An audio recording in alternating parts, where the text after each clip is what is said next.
प्रिय भक्तों, शनिवार के दिन जो भी भक्त सूर्यपुत्र भगवान शनि देव जी के इस मंत्र का जाप करता है या सुनता भी है, उसका बुरे से बुरा समय भी अच्छे समय में बदल जाता है। फिर चाहे वह शनि की ढैया हो या साढ़े साती हो, सभी का प्रभाव शनि देव जी बहुत कम कर देते हैं। क्योंकि जिस व्यक्ति की कुंडली में शनि की ढैया या साढ़े साती का प्रभाव चल रहा होता है, वह व्यक्ति चारों तरफ से समस्याओं से गिर जाता है और धन की कमी हो जाती है, अनावश्यक भाग दौड़ बनी रहती है, कर्ज का बोझ बढ़ने लगता है, घर में कलह होने लगती है, धंधा व्यवसाय चौपट होने लगता है, कोर्ट कचहरी के मामले प्रारंभ हो जाते हैं, प्रतिदिन नई नई बीमारियां उत्पन्न होने लगती है। मनुष्य मानसिक, शारीरिक व आर्थिक रूप से बहुत परेशान हो जाता है। कभी कभी तो जिस व्यक्ति के ऊपर शनि की ढैया और साढ़े साती का प्रभाव होता है, वह व्यक्ति मृत्यु तक को भी प्राप्त हो जाता है। कुल मिलाकर ज्योतिषाचार्य का यह कहना है कि शनि की ढैया व साढ़े साती की दशा से खराब दशा कोई नहीं होती है। प्रिय भक्तों, शनि की ढैया व साढ़े साती प्रत्येक मनुष्य के जीवन में कई बार आती है और जब जब यह दशाएं मनुष्य के जीवन में आती है तो मनुष्य को आदि व्याधि से घेर लेती है। प्रिय भक्तों, ज्योतिष आचार्य का तो यहाँ तक कहना है कि जिस व्यक्ति के ऊपर शनि की ढैया या साढ़े साती का प्रभाव चल रहा होता है, वह व्यक्ति अगर अपने हाथ से कोई पशु जैसे गाय, भैंस, बकरी, बैल आदि खरीद कर घर लाए तो वह पशु भी मृत्यु को प्राप्त हो जाता है। प्रिय भक्तों, शनिवार के दिन शनि देव जी के इस मंत्र का जाप करना या सुनना बहुत ही फलदायी होता है।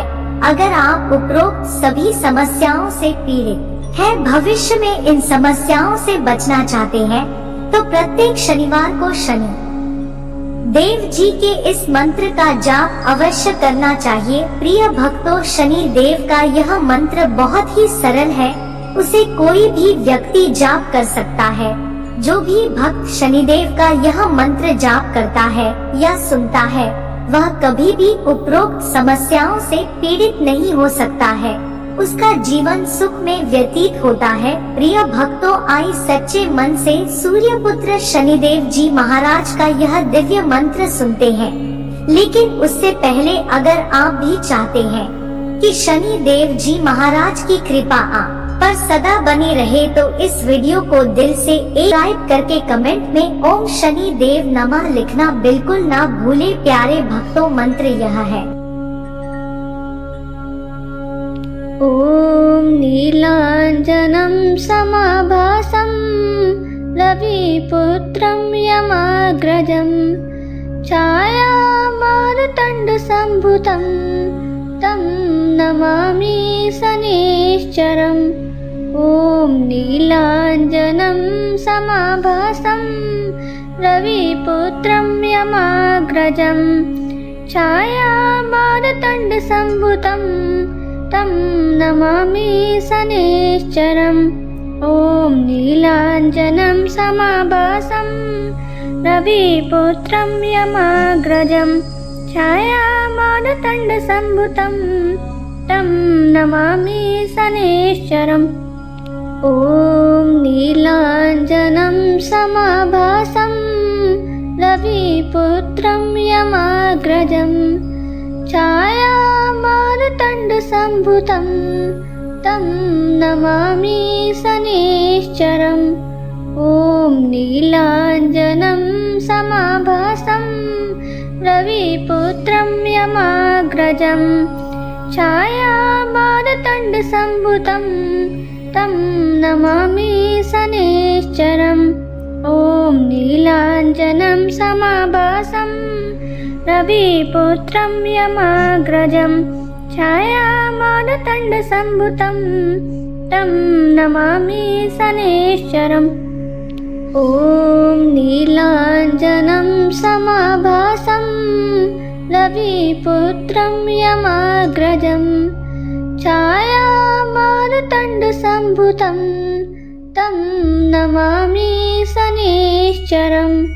ॐ नीलाञ्जनं समाभासं रविपुत्रं यमाग्रजं छायामार्तण्डसम्भुतं तं नमामि शनैश्चरम् ॐ नीलाञ्जनं समाभासं रविपुत्रं यमाग्रजं छायामार्तण्डसम्भुतं तं नमामि शनैश्चरम् ॐ नीलाञ्जनं समाभासं रविपुत्रं यमाग्रजं छायामार्तण्डसम्भुतं तं नमामि शनैश्चरम् ॐ नीलाञ्जनं समाभासं रविपुत्रं यमाग्रजं छायामार्तण्डसम्भुतं तं नमामि शनैश्चरम् ॐ नीलाञ्जनं समाभासं रविपुत्रं यमाग्रजं छायामार्तण्डसम्भुतं तं नमामि शनैश्चरम् ॐ नीलाञ्जनं समाभासं रविपुत्रं यमाग्रजं छायामार्तण्डसम्भुतं तं नमामि शनैश्चरम् ॐ नीलाञ्जनं समाभासं रविपुत्रं यमाग्रजं छायामार्तण्डसम्भुतं तं नमामि शनैश्चरम् ॐ नीलाञ्जनं समाभासं रविपुत्रं यमाग्रजं छायामार्तण्डसम्भुतं तं नमामि शनैश्चरम् ॐ नीलाञ्जनं समाभासं रविपुत्रं यमाग्रजं छायामार्तण्डसम्भुतं तं नमामि शनैश्चरम् ॐ नीलाञ्जनं समाभासं रविपुत्रं यमाग्रजं छायामार्तण्डसम्भुतं तं नमामि शनैश्चरम् ॐ नीलाञ्जनं समाभासं रविपुत्रं यमाग्रजं छायामार्तण्डसम्भुतं तं नमामि शनैश्चरम् ॐ नीलाञ्जनं समाभासं रविपुत्रं यमाग्रजं छायामार्तण्डसम्भुतं तं नमामि शनैश्चरम् ॐ नीलाञ्जनं समाभासं रविपुत्रं यमाग्रजं छायामार्तण्डसम्भुतं तं नमामि शनैश्चरम् ॐ नीलाञ्जनं समाभासं रविपुत्रं यमाग्रजं छायामार्तण्डसम्भुतं तं नमामि शनैश्चरम् ॐ नीलाञ्जनं समाभासं रविपुत्रं यमाग्रजं छायामार्तण्डसम्भुतं तं नमामि शनैश्चरम् ॐ नीलाञ्जनं समाभासं रविपुत्रं यमाग्रजं छायामार्तण्डसम्भुतं तं नमामि शनैश्चरम् ॐ नीलाञ्जनं समाभासं रविपुत्रं यमाग्रजं छायामार्तण्डसम्भुतं तं नमामि शनैश्चरम् ॐ नीलाञ्जनं समाभासं रविपुत्रं यमाग्रजं छायामार्तण्डसम्भुतं तं नमामि शनैश्चरम् ॐ नीलाञ्जनं समाभासं रविपुत्रं यमाग्रजं छायामार्तण्डसम्भुतं तं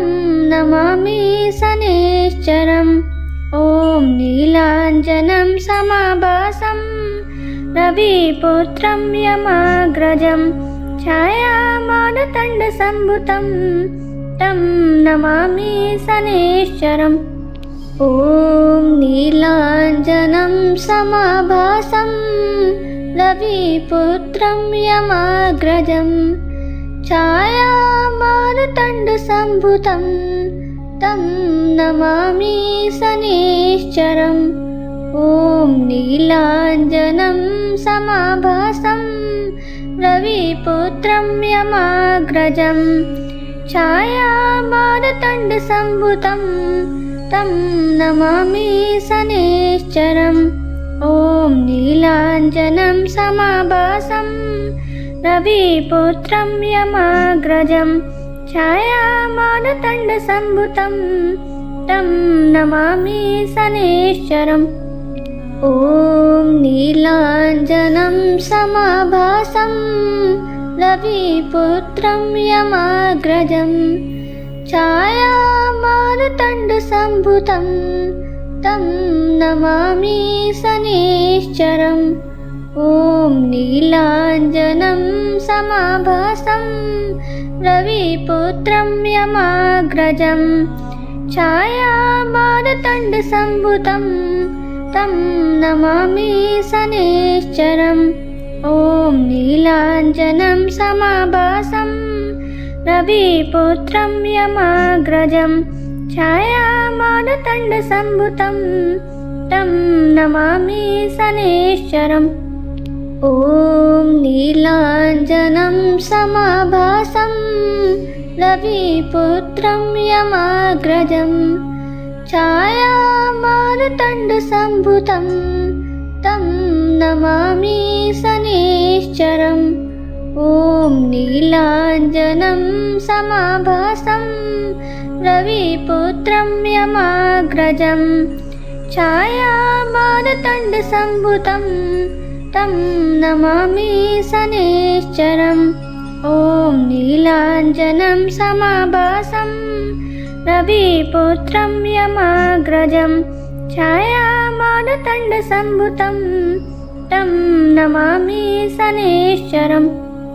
ॐ नीलाञ्जनं समाभासं रविपुत्रं यमाग्रजं छायामारुतण्डसम्भुतं तं नमामि शनैश्चरम्।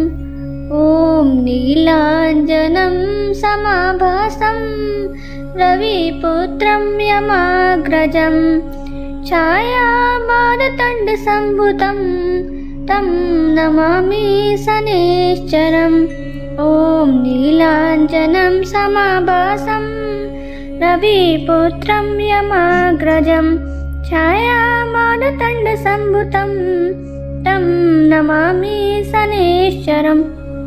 ॐ नीलाञ्जनं समाभासं रविपुत्रं यमाग्रजं छायामारुतण्डसम्भुतं तं नमामि शनैश्चरम्। ॐ नीलाञ्जनं समाभासं रविपुत्रं यमाग्रजं छायामारुतण्डसम्भुतं तं नमामि शनैश्चरम्। ॐ नीलाञ्जनं समाभासं रविपुत्रं यमाग्रजं छायामारुतण्डसम्भुतं तं नमामि शनैश्चरम्। ॐ नीलाञ्जनं समाभासं रविपुत्रं यमाग्रजं छायामारुतण्डसम्भुतं तं नमामि शनैश्चरम्।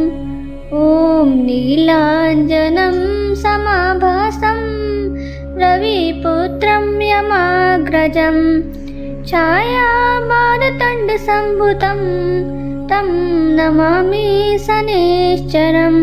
ॐ नीलाञ्जनं समाभासं रविपुत्रं यमाग्रजं छायामारुतण्डसम्भुतं तं नमामि शनैश्चरम्। ॐ नीलाञ्जनं समाभासं रविपुत्रं यमाग्रजं छायामारुतण्डसम्भुतं तं नमामि शनैश्चरम्। ॐ नीलाञ्जनं समाभासं रविपुत्रं यमाग्रजं छायामारुतण्डसम्भुतं तं नमामि शनैश्चरम्। ॐ नीलाञ्जनं समाभासं रविपुत्रं यमाग्रजं छायामारुतण्डसम्भुतं तं नमामि शनैश्चरम्। ॐ नीलाञ्जनं समाभासं रविपुत्रं यमाग्रजं छायामारुतण्डसम्भुतं तं नमामि शनैश्चरम्। ॐ नीलाञ्जनं समाभासं रविपुत्रं यमाग्रजं छायामारुतण्डसम्भुतं तं नमामि शनैश्चरम्। ॐ नीलाञ्जनं समाभासं रविपुत्रं यमाग्रजं छायामारुतण्डसम्भुतं तं नमामि शनैश्चरम्। ॐ नीलाञ्जनं समाभासं रविपुत्रं यमाग्रजं छायामारुतण्डसम्भुतं तं नमामि शनैश्चरम्। ॐ नीलाञ्जनं समाभासं रविपुत्रं यमाग्रजं छायामारुतण्डसम्भुतं तं नमामि शनैश्चरम्। ॐ नीलाञ्जनं समाभासं रविपुत्रं यमाग्रजं छायामारुतण्डसम्भुतं तं नमामि शनैश्चरम्। ॐ नीलाञ्जनं समाभासं रविपुत्रं यमाग्रजं छायामारुतण्डसम्भुतं तं नमामि शनैश्चरम्। ॐ नीलाञ्जनं समाभासं रविपुत्रं यमाग्रजं छायामारुतण्डसम्भुतं तं नमामि शनैश्चरम्। ॐ नीलाञ्जनं समाभासं रविपुत्रं यमाग्रजं छायामारुतण्डसम्भुतं तं नमामि शनैश्चरम्। ॐ नीलाञ्जनं समाभासं रविपुत्रं यमाग्रजं छायामारुतण्डसम्भुतं तं नमामि शनैश्चरम्। ॐ नीलाञ्जनं समाभासं रविपुत्रं यमाग्रजं छायामारुतण्डसम्भुतं तं नमामि शनैश्चरम्। ॐ नीलाञ्जनं समाभासं रविपुत्रं यमाग्रजं छायामारुतण्डसम्भुतं तं नमामि शनैश्चरम्। ॐ नीलाञ्जनं समाभासं रविपुत्रं यमाग्रजं छायामारुतण्डसम्भुतं तं नमामि शनैश्चरम्। ॐ नीलाञ्जनं समाभासं रविपुत्रं यमाग्रजं छायामारुतण्डसम्भुतं तं नमामि शनैश्चरम्। ॐ नीलाञ्जनं समाभासं रविपुत्रं यमाग्रजं छायामारुतण्डसम्भुतं तं नमामि शनैश्चरम्। ॐ नीलाञ्जनं समाभासं रविपुत्रं यमाग्रजं छायामारुतण्डसम्भुतं मारुतण्डसम्भुतं तं नमामि शनैश्चरम् ॐ नीलाञ्जनं समाभासं रविपुत्रं यमाग्रजं छायामारुतण्डसम्भुतं तं नमामि शनैश्चरम् ॐ नीलाञ्जनं समाभासं रविपुत्रं यमाग्रजं छायामारुतण्डसम्भुतं तं नमामि शनैश्चरम् ॐ नीलाञ्जनं समाभासं रविपुत्रं यमाग्रजं छायामारुतण्डसम्भुतं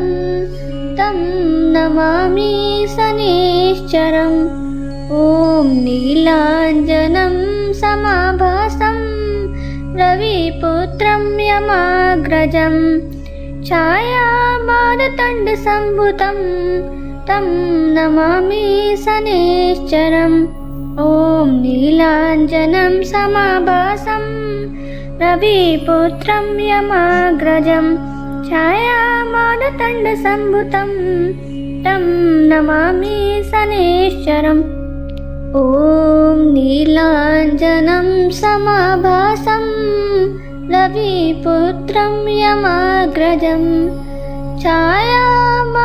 छायामारुतण्डसम्भुतं तं नमामि शनैश्चरम् ॐ नीलाञ्जनं समाभासं रविपुत्रं यमाग्रजं छायामारुतण्डसम्भुतं तं नमामि शनैश्चरम् ॐ नीलाञ्जनं समाभासं रविपुत्रं यमाग्रजं छायामारुतण्डसम्भुतं तं नमामि शनैश्चरम् ॐ नीलाञ्जनं समाभासं रविपुत्रं यमाग्रजं छायामारुतण्डसम्भुतं तं नमामि शनैश्चरम् ॐ नीलाञ्जनं समाभासं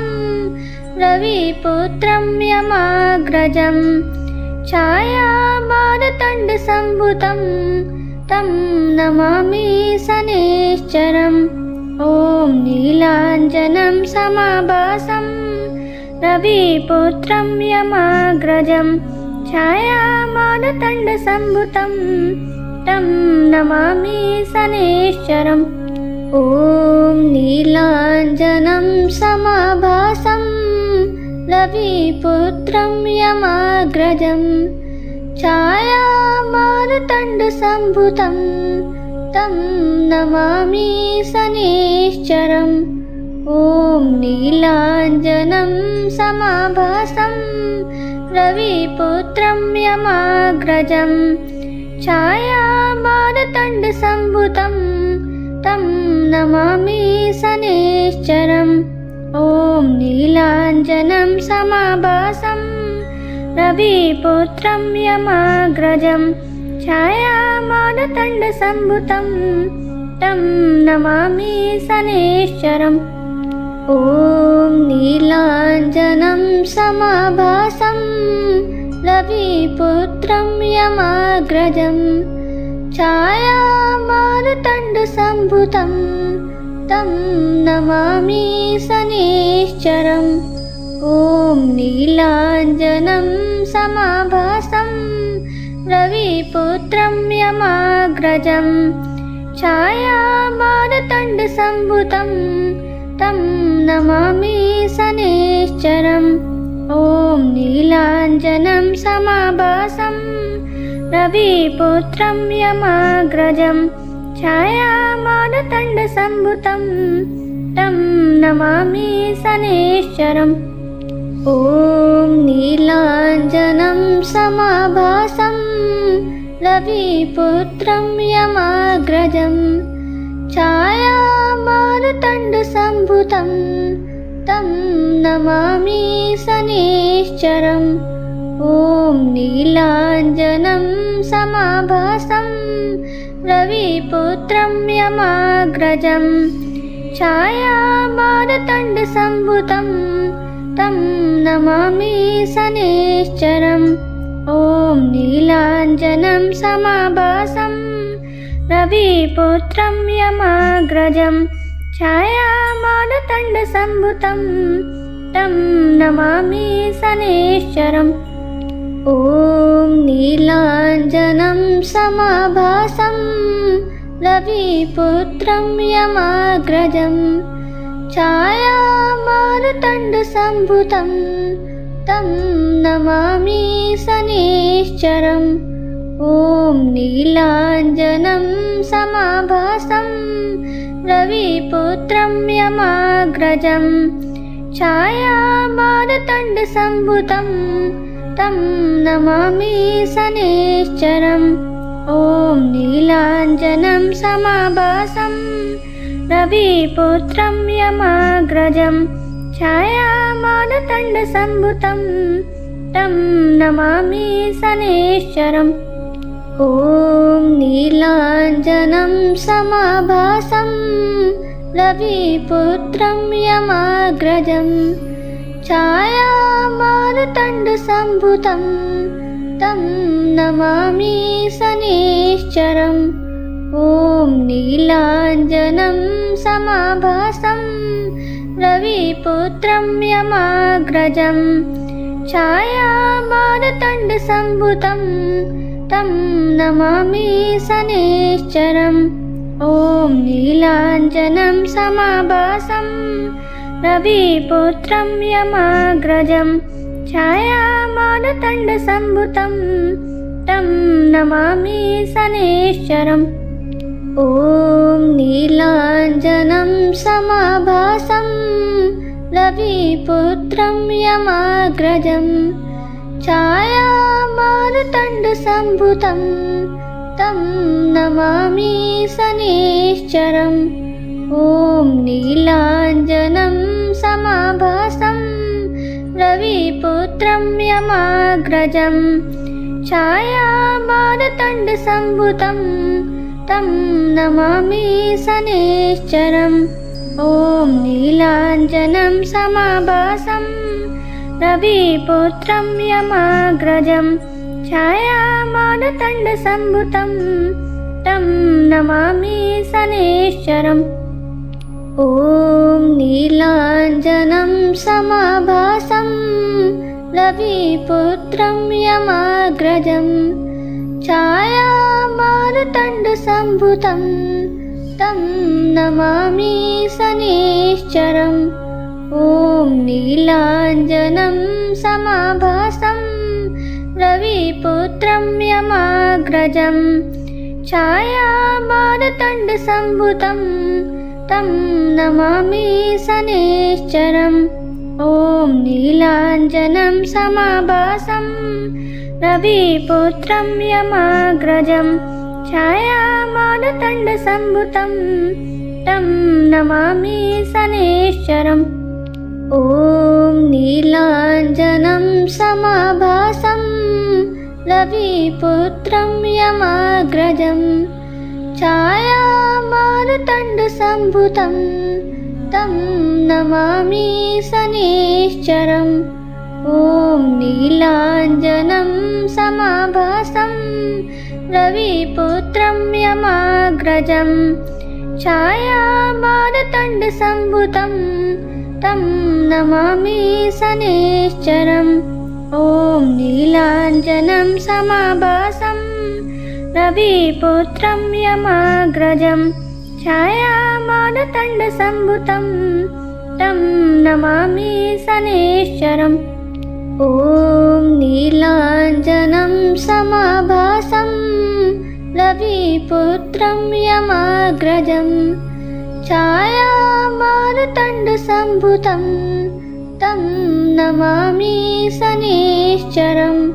ॐ नीलाञ्जनं समाभासं रविपुत्रं यमाग्रजं छायामारतण्डसम्भुतं तं नमामि शनैश्चरम्।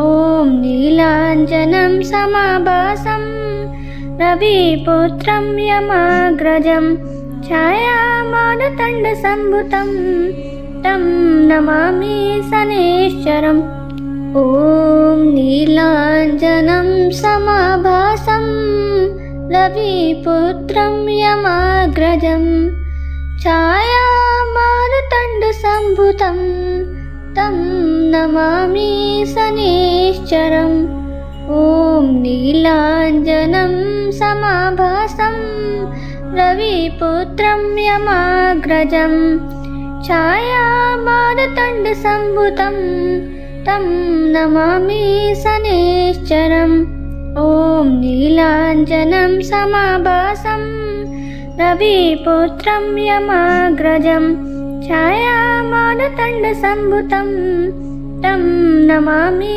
शनैश्चरम् ॐ नीलाञ्जनं समाभासं रविपुत्रं यमाग्रजं छायामारुतण्डसम्भुतं तं नमामि शनैश्चरम् ॐ नीलाञ्जनं समाभासं रविपुत्रं यमाग्रजं छायामारुतण्डसम्भुतं तं नमामि शनैश्चरम् ॐ नीलाञ्जनं समाभासं रविपुत्रं यमाग्रजं छायामारुतण्डसम्भुतं तं नमामि शनैश्चरम्।